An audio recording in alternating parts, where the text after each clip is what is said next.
Hello, hello, hello, everybody. Good day, good afternoon, good day from wherever you're joining. How you doing? I hope all is well at your hand. Good day, and welcome to today's webinar on best practices and tips for success in event technical production. My name is Esther Ibanjo. I'm your host today, and I'm thrilled to be moderating this Q&A session today. This webinar is brought to you by EAA, and that's the Event Architect Academy. The Event Architect Academy trains event professionals. These are not just people who only plan and manage events, but also people in the event industry who provide support to equip them with the right education to get them hired for the best jobs by the best clients. So don't forget to click the like button. Don't forget to subscribe to this channel and also share the link to not just event managers, but also to event producers, AV tech managers, event planners, coordinators. I know you're wondering, like, are they not all the same people? Well, you'll find out very soon if these titles go hand in hand, can be used interchangeably, or they all mean the same thing. Our guest today is Dr. Yemi Amusan.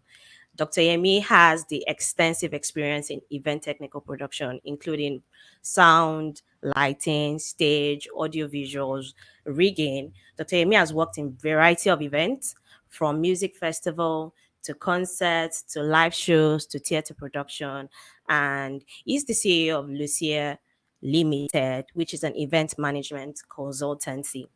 He often jokes that he's a production janitor. I, for one, would like to know why he calls himself this. I really want to know that today. And today, Dr. Yemi is going to be sharing his insights and expertise on essential components, things, tools that we must have and we must equip ourselves with to have a successful event technical production for any of the events we might be planning in the nearest future.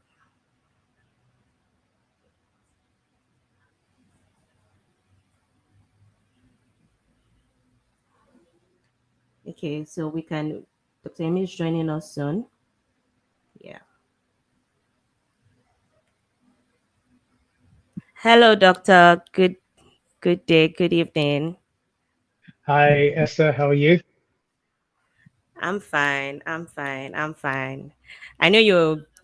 Do you want me to sing that song? The Emperor, the Lion, the Champion No, is don't. here. Because you're here, and you are the Emperor. You're the Lion. You're the expert. You're the OG of event technical production, at least in Nigeria, and have had opportunity to work with you, to even work in the same space that you've been in and study what you do from afar. And I must tell you, it's beautiful watching you work, because it's one of those things that I admire a lot. And I just see you do your thing, and I'm like, okay, yes, this is an aspect of event that it looks interesting. I want to know if it's really interesting, or if there are like backstage gist and secrets we need to know today. And you're telling us it's not just all beds of roses. So today I mentioned earlier that you call yourself production janitor. Is that reason why you call yourself that, or is there like a backstory to it? Can you share that with us before we dive into the questions our amazing audience has shared earlier with us? Okay, first of all, thank you very much for having me, Esther, and for your very kind and flattering words. I shall try to live up to the immense reputation you've given me on screen. Um, so, first question, if production janitor. So it's sort of like an inside joke with my team, because we recognize that as much as we might have lofty titles when we come onto events, said, oh, this is a producer, or this is a technical director, or the director, this, that, or the other. At the end of the day, we're all there to serve. And it means that we all get our hands dirty, we get down on our knees when we have to, and we do whatever needs to be done to make sure that the event runs smoothly. We are not necessarily front and center. You don't necessarily see us, but we're there in the background, making sure that things go well in those behind the scenes spaces that people don't really get to see. It sometimes is messy, it's seldom glamorous, and it's always a lot of hard work.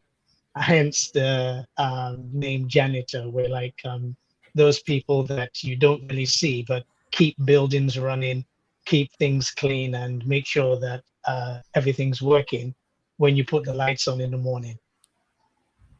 Amazing, amazing. Because the first time I heard the term, the first thought that came to my mind is, oh, janitor, somebody that cleans up. Oh, so that means what Dr. Yemi does is basically like cleaning up everybody's mess behind the stage or in front of everybody. Like that's what came to my head. But telling us this today, I mean, you've shed more light to it. And I just want to say thank you for the hard work you do behind the stage. Thank Thank you you. so much, Aw. doctor. Thank you very much. Yes, a little bit. I want to know a little bit about you. I know that you have a background in medicine, and I want to know, was it an easy transition moving from medicine to event management consultancy? Was it something you've always wanted to do, or you just like you found out along the way? How did event management consultancy cross paths with somebody that was in the medical line? How? Okay. Some might say I took a wrong turn at some point, but the truth is, I think that medicine was something that was a career that I chose um, as a result of, hey, filling the jam form. What do we fill? It was back in the day, it was medicine, architecture, engineering, or law. And so it was medicine for me. But whilst I was in medical school, I got involved with set builds, set designs. I used to paint quite a bit. And so that sort of was an avenue for the creative side of me. As time went on, finished from medical school, went into full-time ministry, got a lot more exposure and a lot more expression with events and conferences and concerts and that side of things. And between medical school and my first or second career, I would say that uh, the influences of event management, event production, how things work, how things should work, and making sure that things that weren't working so well work better. That sort of became part of my, I would say, my lifeblood. So that's it, the essence, that's who I am. Now, the medical training sort of gave me a perspective on life that made it easy for me to analyze things.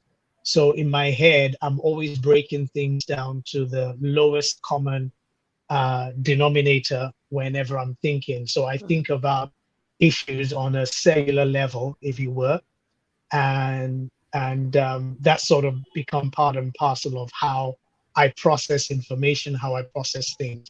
So contrary to what some people might think that, oh, you wasted your parents' money going to medical school, it was actually an education that has helped me become who I am, how I am, and it's helped me a lot in the work that I currently do.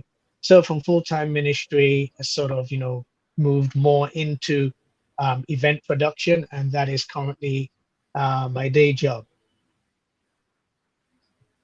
Wonderful, wonderful, amazing. I can so much relate to like everything you just said because I myself I did law for 5 years in a federal school in Nigeria. And I'm of the latest generation now and it's a struggle between are you sure you don't want to be a lawyer? Are you sure this event thing is what you want to do? And I'm like, that's what I want to do.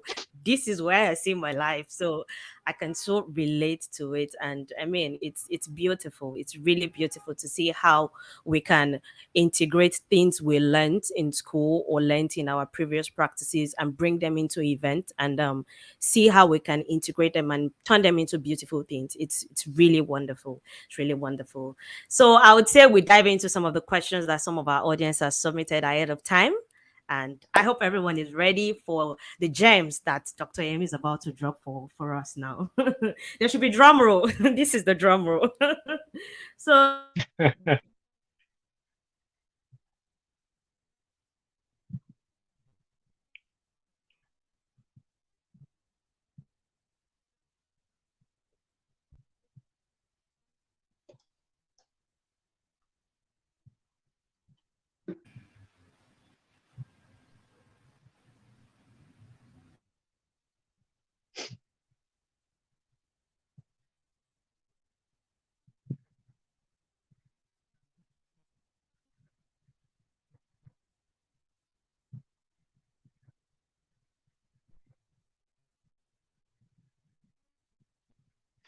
I think our host is ironically having some technical difficulties. I'm sure she will be back soon. So let's there she is. Yes, technical difficulties indeed. Yes, yes. So sorry about that. So let's go to our first question. It says, what should be the key considerations one should keep in mind when selecting a technical production team for an event? Um, okay, so the first thing that comes to mind is what kind of event is it?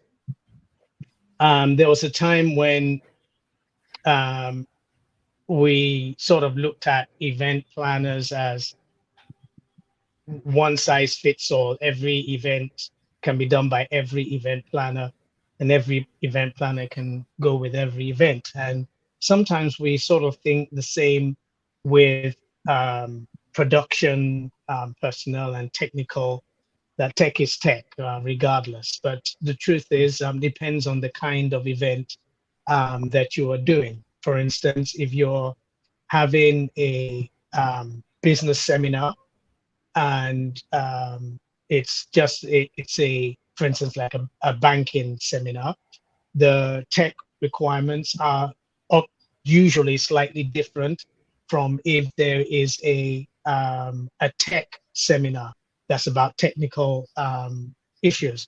For instance, if you have a regular seminar, banking seminar, you have probably people with their PowerPoint presentations or keynote presentations, and they're presenting, and it's pretty straightforward.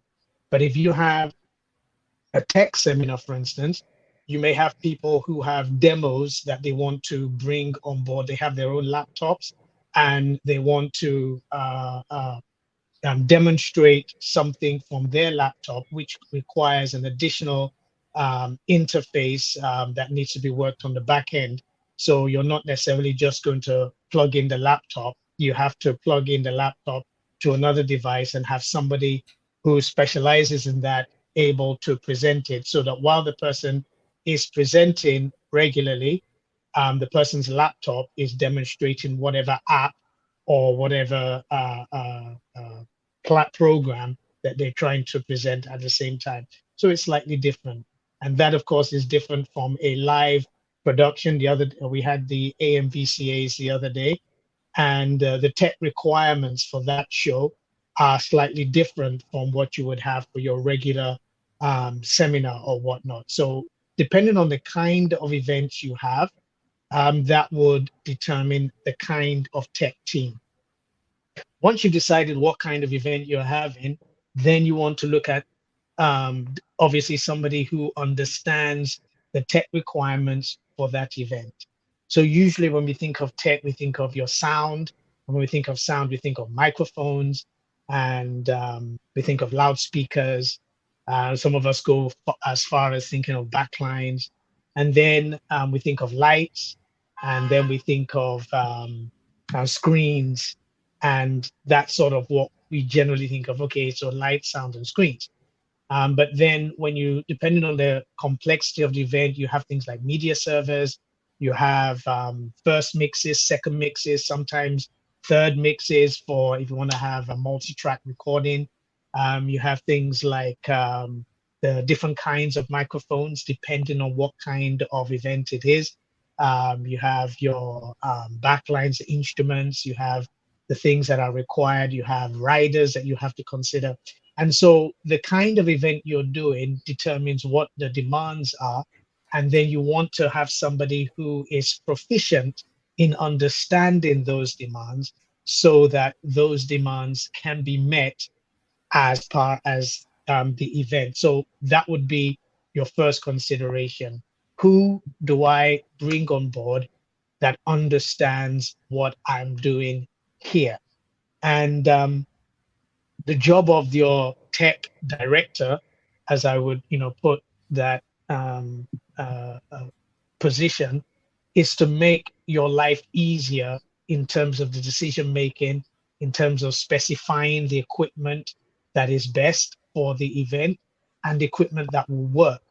And that will also be someone who will also be able to interface with the different personalities that will come onto your into your space to make the job work.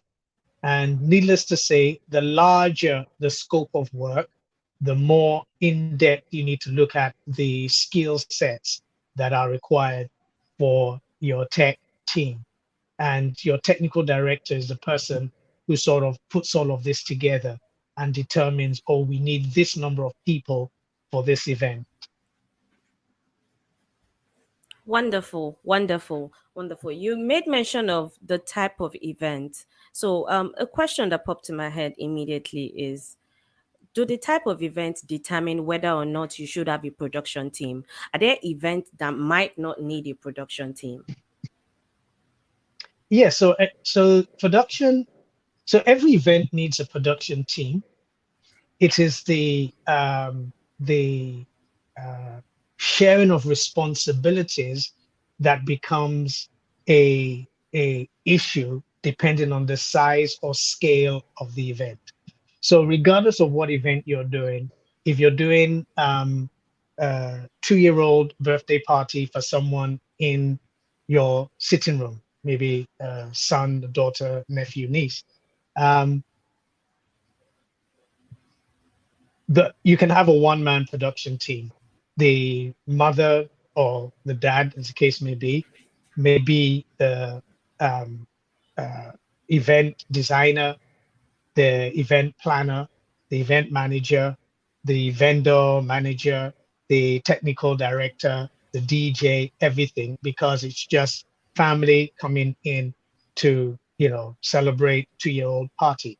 Of course, these days you have some 2-year-old birthday parties that are massive scale productions because the parents want to celebrate and tell everybody that Damilola is 2. So it depends on the scale. Now, the larger your event, the way I tend to look at it is I look at it like a piece of elastic. Let me see if I have a rubber band somewhere here. So this is a rubber band. And if I made a couple of marks on the rubber band, sorry, just getting a marker here.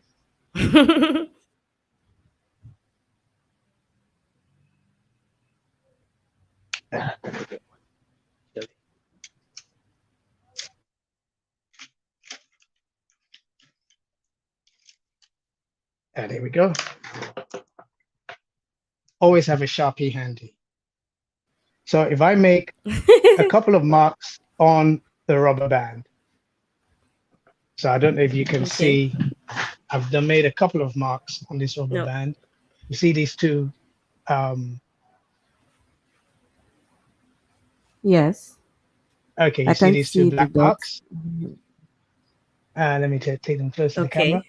So I've made a couple of black marks on the, now right Yes. now they seem Yes. relatively close Seen it. together. So an event that is Yes, they do. small, you have all the job responsibilities kind of close together. But if the event expands, the more it expands, the wider apart those marks become and the larger they seem to be. So you get from this as they are normally, and then as they stretch, they become slightly larger and they cover more space. So that's how an event is. The larger the event is, the larger the roles become and the more space they occupy. And so what you begin to look at in terms of scale is the capacity for each person. Now, a lot of time, every single person has a number of work hours within him or her before they become fatigued. Now, when you have a job that is large and the capacity required is also large, then the capacities that are required in terms of work hours also increases. So you need a larger team. So from a small event where everything is close together, a small team works. And you can have one person serving multiple roles. But when the roles begin to become expanded based on the size and scale of the event, then you find that one person may not necessarily be able to cover all of the roles. So there's some jobs where I might work as the production manager, technical director, and show director all rolled into one because the distance between those responsibilities is small, the scale is small. But then there are much larger productions where I can only handle one of those responsibilities and I need to bring somebody else, or somebody else is employed as a production manager and there's somebody else as a technical director, and I might just be the show director or one of the other roles. So that determines, that's, how I look at, the event production scenario. So not every event requires you to hire a production manager or a technical director in that nomenclature, but every job Okay. eventually will have somebody who's fulfilling whatever role that person should be filling, regardless of how transient. So you have from mom and dad who are handling the music from their home stereo and also cooking the food and serving it, to another event where you have a caterer, you have a DJ, you have a technical director, and you have a production manager in charge of setup. Okay. So that gives me a lot more clarity, honestly, because one thing we've established is every event needs a technical production team. Your scale of event would determine the number of experts that would either wear lots of arts or wear different arts at different points in time. So speaking of wearing lots of hats or wearing different hats, there are lots of terms that people often call themselves, that I've heard people call themselves. Oh, I'm the stage director. Oh, I'm just the technical production manager for this event. Oh no, don't ask me that question. I don't know anything. My own bid is just to call the show. I'm just the show caller. Oh no, I don't know anything about the lights. That you have to speak to the light tech. Oh no, you have to speak to the audio tech.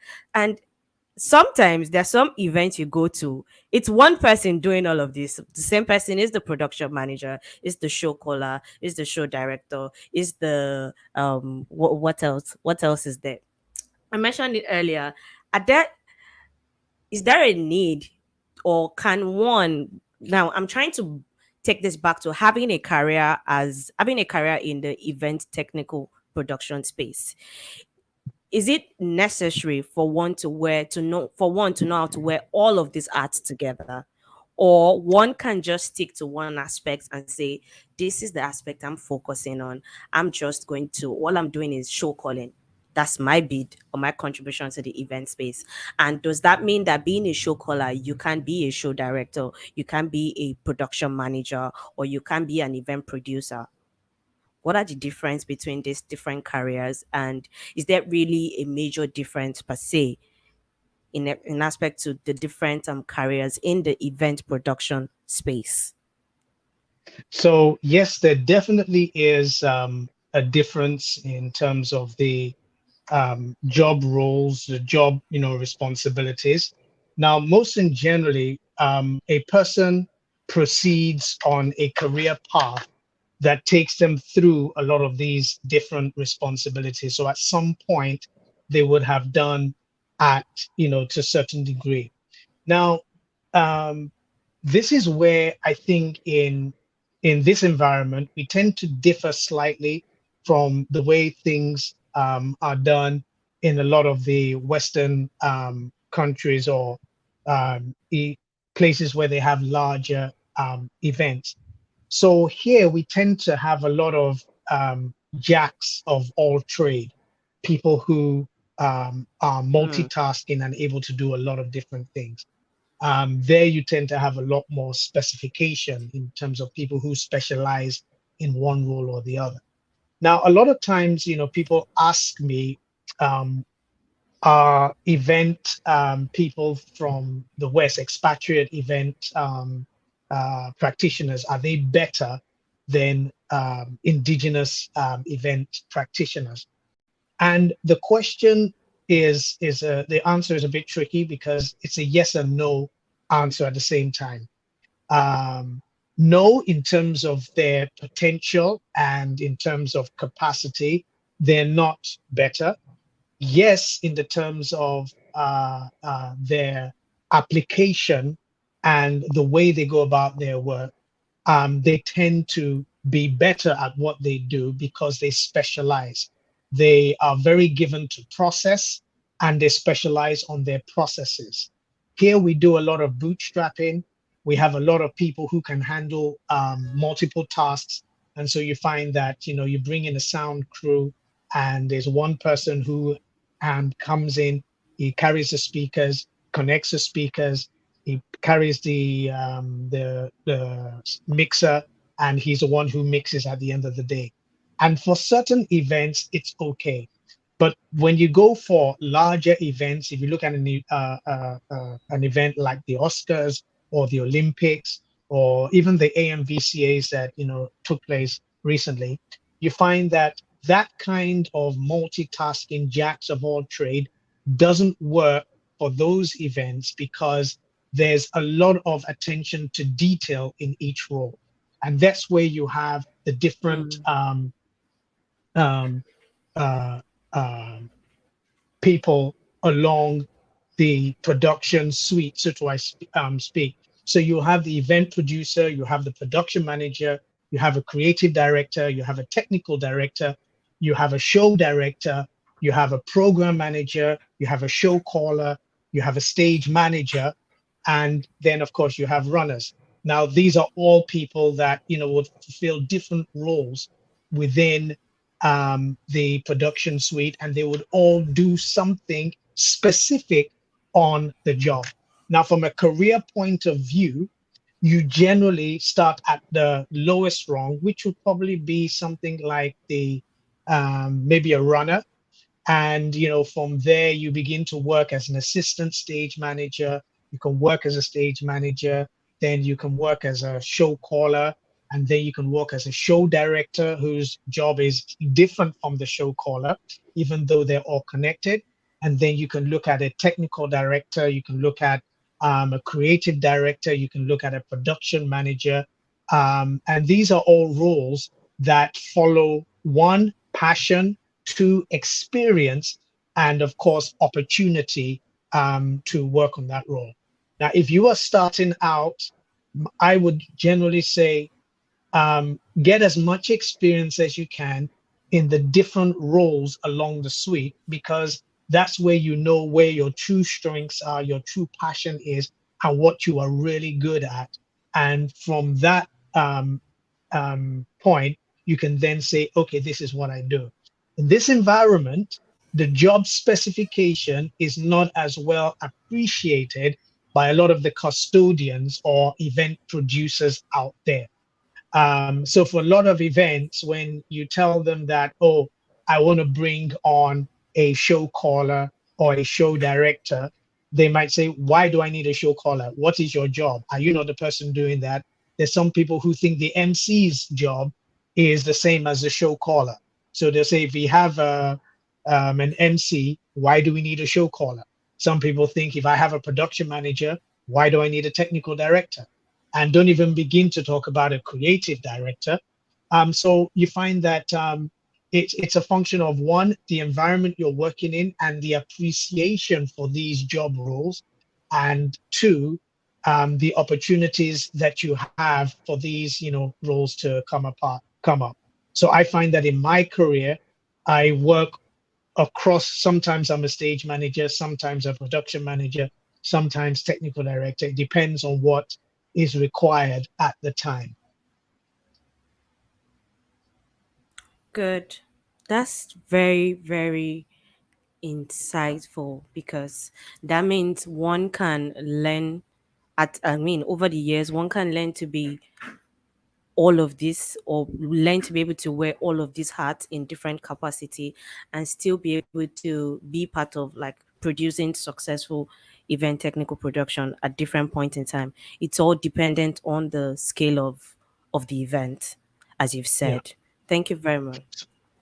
So Thank well, you, thank you very much. I would just add to that that a lot of times when you work with teams that come in from either the West or South Africa or any other place where they're coming in Dubai, wherever the team might come in, you find that people come in that have highly specialized roles, and they seldom deviate from these roles. If you look at any large production, if you happen to go backstage at the Oscars or any of these large shows, you find that there are people who have specific roles and they don't deviate from those roles because the scale of that production requires an army, and they're different people, they're different line managers, they're different production personnel, they're different riggers, they're people who have specific tasks to bring that production to what we see on TV. So in that scenario, you find most and generally there is enough work of a specific kind for somebody to say, all I do is show calling, because the person will get enough jobs at a scale that that's all they need to do. But in this environment, I if you say see. all you want to do is show calling, you might not work for the greater part of the year. Yeah, good. Most of the jobs will come in when we have the bigger shows, the concerts, the Exactly. festivals. That's So, when so that person will you get to be able to specialize in that specific aspect. Okay. exactly. So you find Okay. that during the year, Lovely. you have to learn to abound and also to abase until December comes, where everybody can then say, okay, all I'm doing this December is show calling. But if you try that from January to November, um, you might starve. Sakwa might come knocking. Wonderful, wonderful. Let's take another question from the audience. This one says to Dr. Yemi, one of the events I planned, the client didn't pay for the off for the setup day. And the last event before ours ran horribly late. Getting the tech crew to focus and work was a disaster. Sound guys blamed the stage guys, one team blamed the other, and we were barely able to set up before the event started. How can one establish clear roles and responsibilities within the technical production team to optimize efficiency and minimize confusion? How do you ensure seamless communication and coordination between different technical teams? Okay, that's an interesting question, because one of the things um, that um, almost jumps out from that scenario is that either you did not have a production manager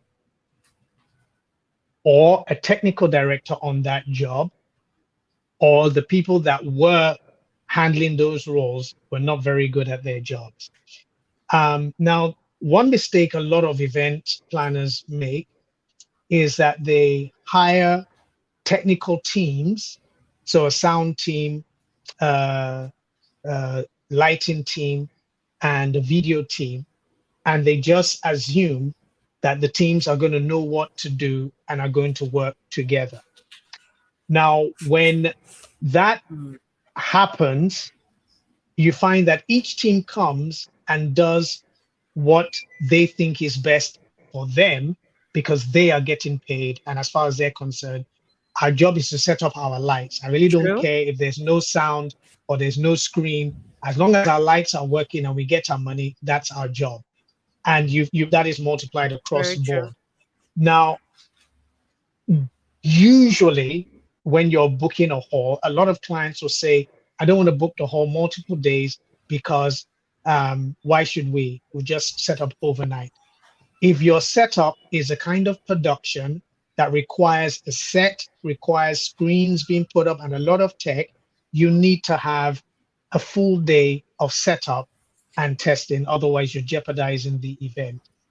It's interesting that the events that I usually work on, where we have multiple days for setup, are events where we're working for an international brand, because they come in and they recognize we're going to need 2 days for setup, 1 day for rehearsal, and then our show day. And so they would generally book. But a lot of times when we do events here, the executive producers of events in this environment tend to want to penny pinch when it comes to booking the hall in time. So they don't allow for enough setup. And then they want to blame the event planner or the event manager for the event starting late. That's not fair. But then again, when you have a scenario where that happens, you need somebody, a production manager, who understands the sequence of an event load out and load in.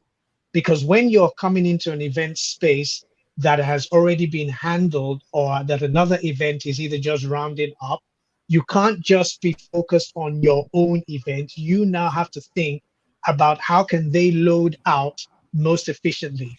Most of the time, you find that the event venue has one space where equipment can be kept and one access point that equipment can be brought in.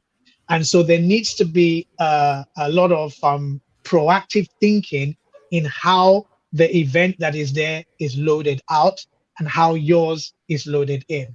One of the most efficient things to do, if you know who is handling the event before, is to ask them to move their equipment to one side and then load your equipment in first so that your equipment is in the hall whilst theirs are loading out. Otherwise, you have to wait for them to bring their trucks into position, load their equipment out, load it onto their trucks, move their trucks out of the way before your own trucks can come in and start loading in. Usually, if an event finishes at 1 a.m., 2 a.m. in the morning because Baba Lola was 70, then you are going to find out that your loading probably will not start until 5 a.m. in the morning. God help you if it's for a 10 a.m. start. That's the first problem. The second problem is knowing how to coordinate what needs to go in first. That if you're in an event where you're setting in trussing and you have staging and you have lights, contrary to the way people think, the first thing that needs to go in is your trussing. Your trussing goes in first, then your stage goes in, then the lights go in, then you start thinking about your sound and your other things. If your stage comes in first, your trussing will have a problem setting itself up or them setting it up if it's that scale. If your lights are taking too long, then the people cannot finish doing the stage. If the sound people are still rigging, you can't do your sound check. So the people setting up instruments so there needs to be a coordinated approach to the sequence of setting up. And sometimes I'll go as far as saying your supplier, you need to tell them ahead of time how you want to set up so they load their trucks appropriately. Have you ever been in an event where you want them to set up the stage and they're bringing in different flight cases with lights and sound, and you say, "No, we want the stage," and you're like, "No, they haven't," and they say, "No, we have to bring this out." What has happened is that when they loaded their truck, they put the stage in the truck first, so the truck is all the way at the back. The stage is all the way at the back of the truck, and then they loaded all these other things after it. So of course, when they're offloading, those things have to come out before they can bring the stage. So what I usually do is I tell the people when you're loading your truck, I want you to load the stage last because that's what we need to come into the hall first. Little things like this can save you literally an hour of setup time. And so you need somebody who understands how these things work. That is usually going to be your production manager. You also need somebody who can stay on top of the teams as they're setting up. That is usually the production manager and or the technical director. That is the person who makes sure that everybody is working together, because he's not going to allow any team to just focus on their own objective, which at the end of the day is we're getting paid to do this.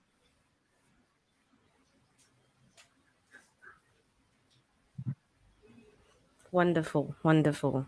So first, you need to get a production manager that would tie and bring together all key suppliers together. So even before the event day or before setup day, there's already conversation as to what should be done, when should what be done. This is the production schedule. It has the Yeah. timing for loading, it has the timing for loadout, it has detail of each activity down to the contact of the suppliers or the sub suppliers, because sometimes we have sub suppliers. But oftentimes I've seen you, yeah, you're very right when you say that during setup all these things are happening together, because oftentimes I've seen that happen where the trussing is going on, the rigging is going on, they're setting up the stage at the same time, they're bringing in flight cases for the screens at the same time, the sound supplier is loading in, and there's just, I usually call it a beautiful chaos, because at the end of the day, the chaos turns to something nice that we see eventually. But all of this happening at the same time, yes, can cause problems that we might, or sometimes give event planners or even the executive producers tough heads or tough time to figure out. But have you ever been in a situation where the client insists on not paying for setup day and you have No, just few hours left to, you haven't? So for people 90, that often find 90%. themselves in this kind of situation, okay, I'm Now, listening. as you're going to say, 90% of the time, your client will um, insist on not having setup days almost as emphatically as they will insist on not having a backup generator. These are things that True. clients don't think they should do.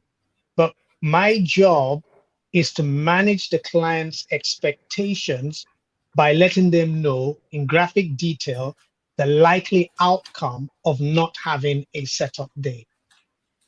And that's just the reality, because I can't force a client to put money down for a setup day, but I can explain to the client what is likely going to happen so that when it happens and the client is seeing it, the client knows, and they told me. Oh. But at that point, there's nothing you can do. But you see, what Very happens a true. lot of times is when a client makes a bad decision and the event planner, either because they don't know or they don't appreciate, they sort of let it slide, it becomes their problem.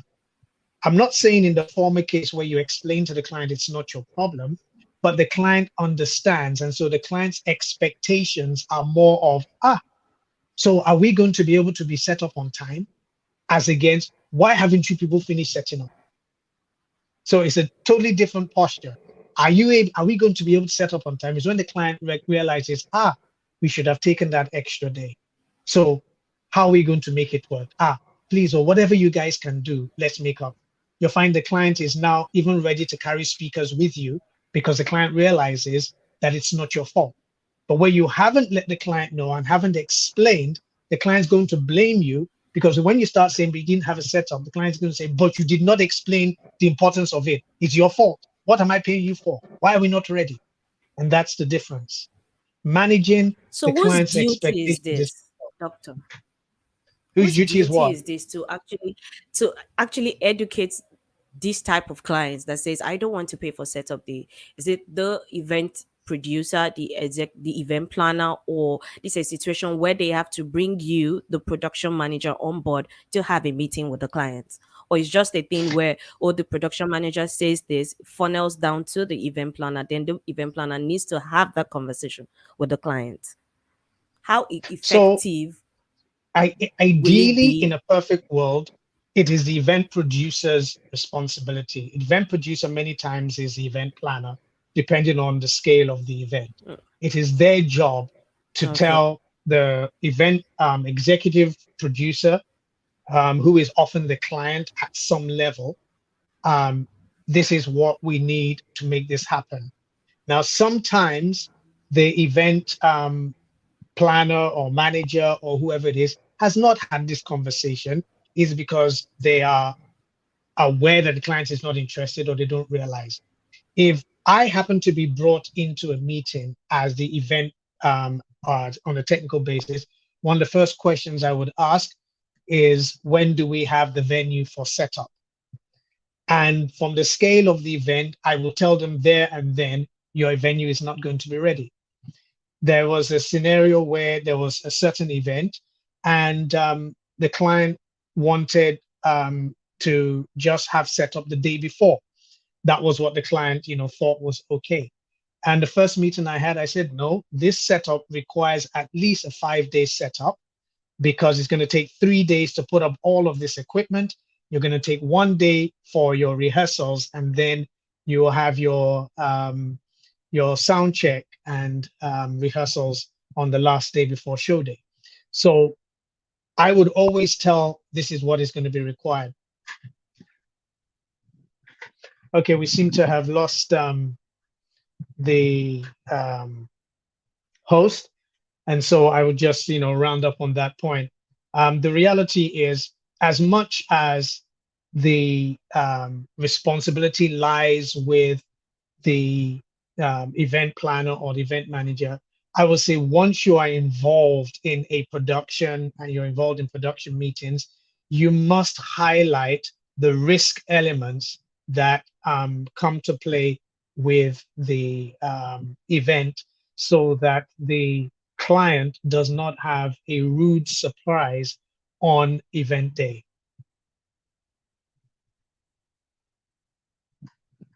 As much as that, I'm just going to, again, wait. Oh, I think she's in the process of coming back to us.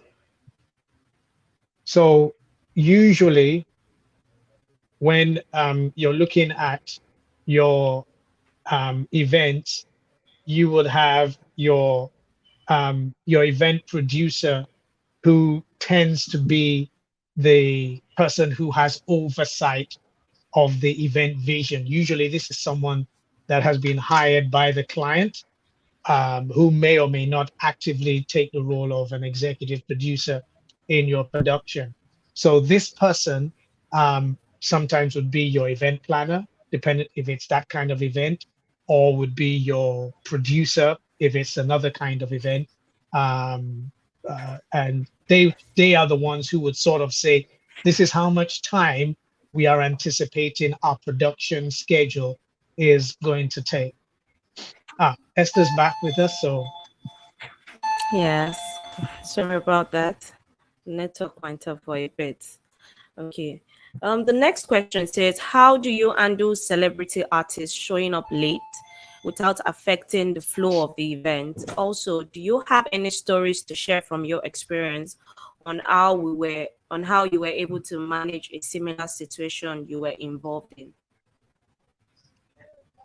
I'm probably not the best person to ask this question, because I have a very um, particular set of rules when it comes to handling artists for a live show. So first and foremost, depending on the kind of show it is, especially if it's a live production or it's live TV event, if the artist doesn't come for sound check, is more than likely that the artist is not going to feature on the night. If the artist shows up late for their stage time, um, it is likely that the artist may not perform during the set time for the live production. When it comes to stage artists, I have a couple of positions. So we have artists in the building. That means the artist is in the green room. Doesn't mean the artist is in the car park. It means the artist is in the green room. And we already know how long it's going to take for the artist to get from the green room to the backstage area. Then we have the artist in the queue position, which is backstage while the preceding artist is on the set.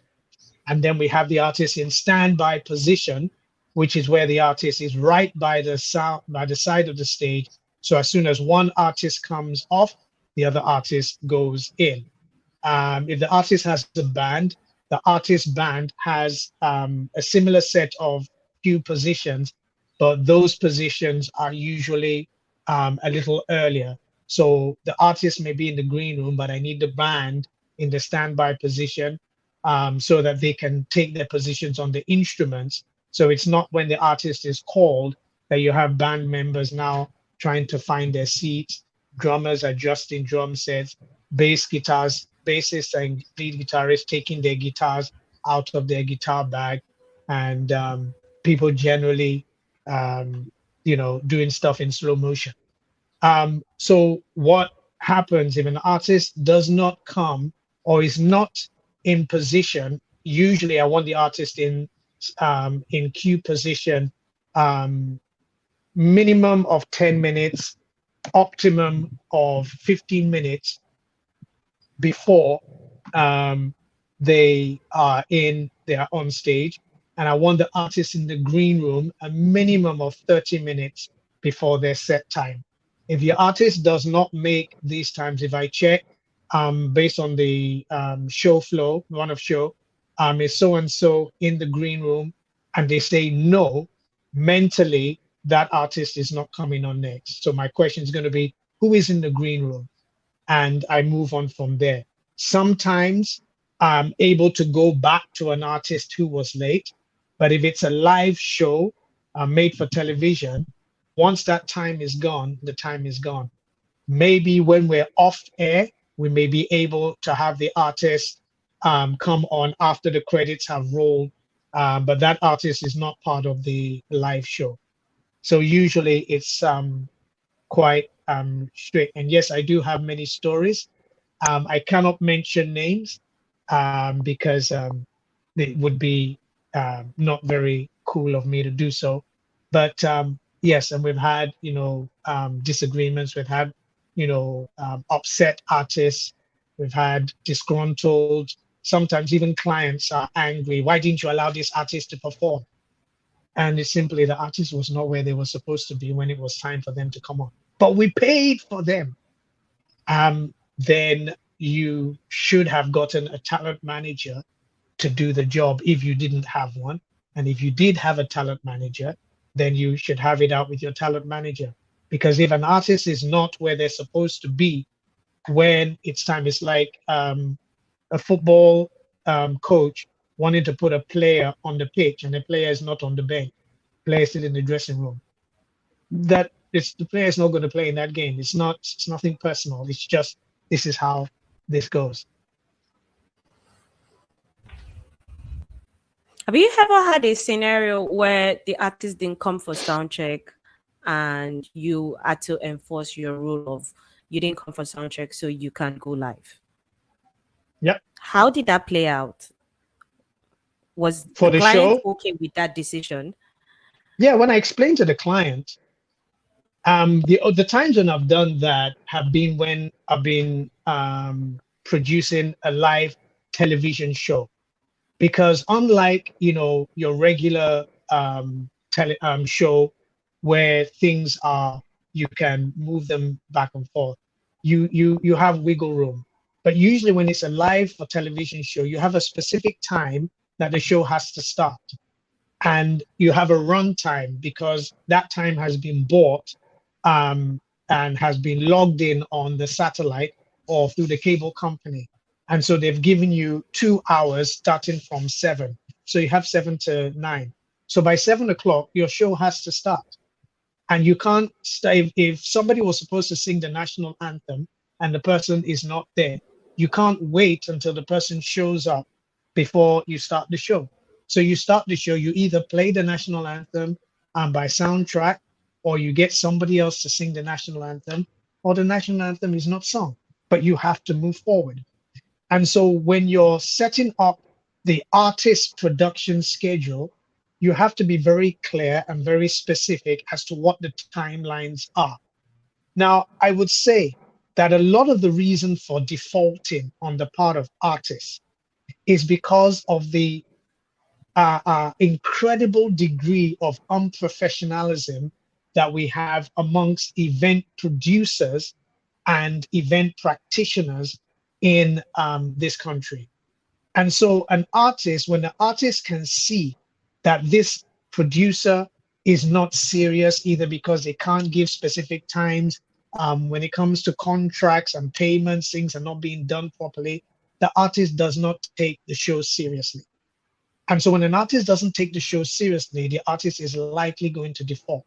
But these same artists, when they do shows abroad or when they do shows for some of the large international brands, they come on time, they show up on time, and they're where they need to be because they can see professionalism. So I do not lay the blame 100% at the feet of the artist. because most Nigerian artists are actually quite professional. They handle their craft very seriously, and they work very hard at what they do. But when you live in an environment where most people um, take things for granted, they ask you to come for sound check at such and such a time, but then they keep you waiting for like 2, 3 hours because setup is not ready. They're not ready for the sound check.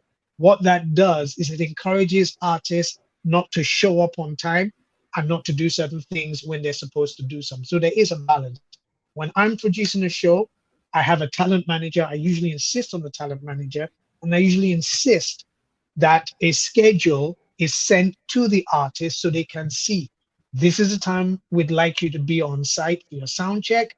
This is a time we want you to be on site for your performance. This is a time you are likely to be on stage for that performance.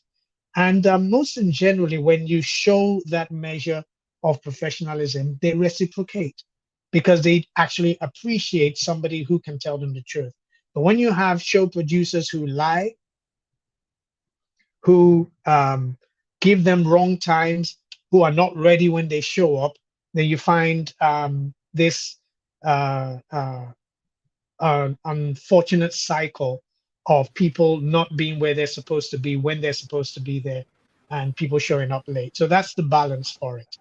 But yes, I have um, taken artists off the performance list because they were not there when they needed to be there.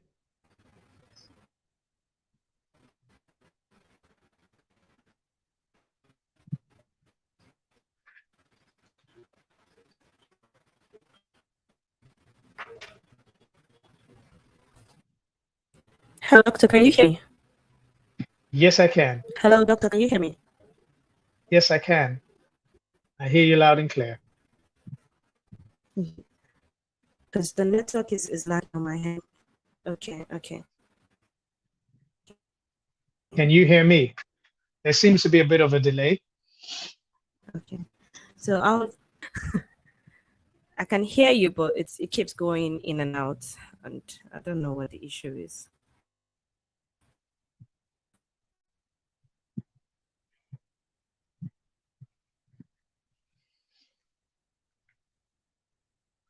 If you can read the next question so I can answer that whilst you're um,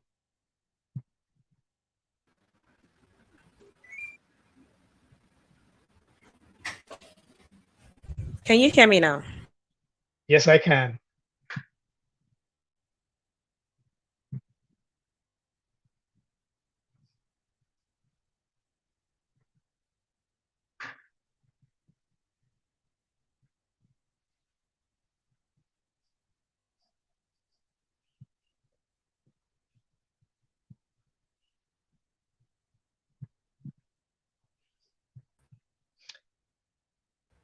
I don't know whether from the back end we have any questions that we can put up so I can answer those whilst Esther is handling.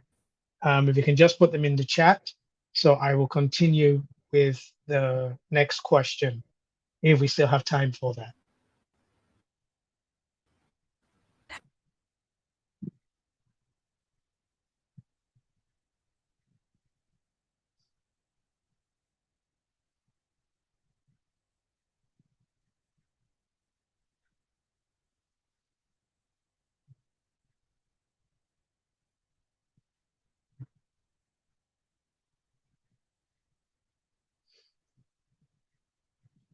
If Daniel from the back end can, okay.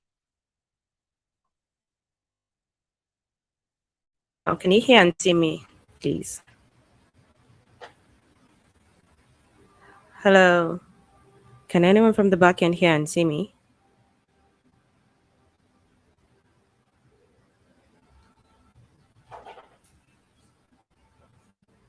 Okay, there's a question from Tosan. This sounds like a program for a concert, but when the artist is the main attraction for an event, how can we manage that? So oftentimes when you have an artist who is brought on for an event, maybe it's a birthday party, or a wedding reception or something like that, that artist is usually coming in because somebody has made a request. So it doesn't quite work the same because this is you're on, for lack of a better part, the client's time. So the event is at the auspices of the client. So if the artist shows up late, that is usually between the artist and the client. There's not really much you as an event producer is going to do other than keep the program running with what you do have up until when the artist shows up. And if there's any fallout, that's going to be at the artist, between the artist and the client.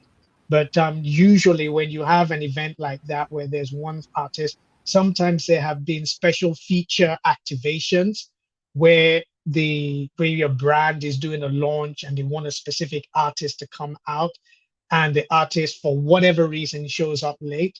That usually becomes an issue of contention between the client, who is a brand, and the artist themselves. As an event producer, show caller, there's not really much you can do, um, unless of course you're the one responsible for managing the artist, in which case the protocols that you put in place ought to ensure that the artist shows up when they're supposed to show up. But one thing that I tend to request from clients is, if possible, to have access or insight into the contract that was signed with the artist if they want us in any form or fashion to manage the artist or the talent for the show, because that is what gives you the authority to say yay or nay to the artist.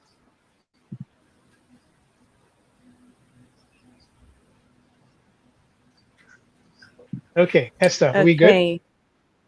Yes, we're good. We're good. We're good. So someone has a question for me. The person said, "How can event managers communicate the vision, preferences, and requirements of the client slash event to technical production team, and how have I done this in the past?" So I think this starts from the initial meeting of the client. Understanding the client's needs is the first way to go about this. You must first understand what your client wants to do with the what they tend to achieve, or what their goals are for the event, and also in terms of staging, lighting, audio visuals, what are the things they expect to see for each line of activity on the event flow.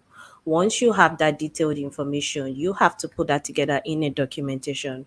Then have an organized meeting with your production manager or event producer. With a collaborative effort, you should be able to have a sit down with your event producer or technical manager, technical producer, to say, this is what the clients have said they want. How can we execute this? I often like to advise event managers or planners on not to just put down a document that says event flow, this is the way the light should be, this is how it should be, just execute, and you hand it over to the technical team to just execute. It's always a great idea to hear or have input from the technical team, so because they are the experts in this, they are the ones that probably works in those all several times, they know what to do at each point in time. So when you hear from them, or when you speak to the technical producer who is in charge of the entire technical team, that person will be able to give insights on how to go about, or how to elevate the look and ambience, or create what your client wants. And aside from that, you should have a detailed document, something like an event flow or a cue sheet, that shows at each point in time what the lighting or the audio or the visuals should be. And before you even get to this process, there's also the part where you might be able to create a mood board, a visual aid for your technical team, so that they have a perfect understanding, not just by what you've explained to them, also by put like sharing images with them on what the space should look like, or what the expectations of the clients client is. And at the end of the day, have collaborative meetings with your technical team. After that, you then do a site visit or walkthrough to see how the event is going. And after that, you then do a feedback session to see how So I'll just add to what Esther was saying. From a technical point of view, I find that the the event producers' ability to accurately convey what the client needs from a technical point of view is always going to be critical. There have been many um, events where a small detail, something has seemingly, okay, Esther's back here. So, Yeah, you can go on, doctor. I was listening. You can go on. yeah, so something as mundane as the client wants a multi track recording of the event might be lost in translation, and that requires a totally different setup to what you would have normally because you need to bring in an additional console or something for that to take place. So I would also say, in addition, if it's possible to get the technical team as close to the horse's mouth as is possible. I know some some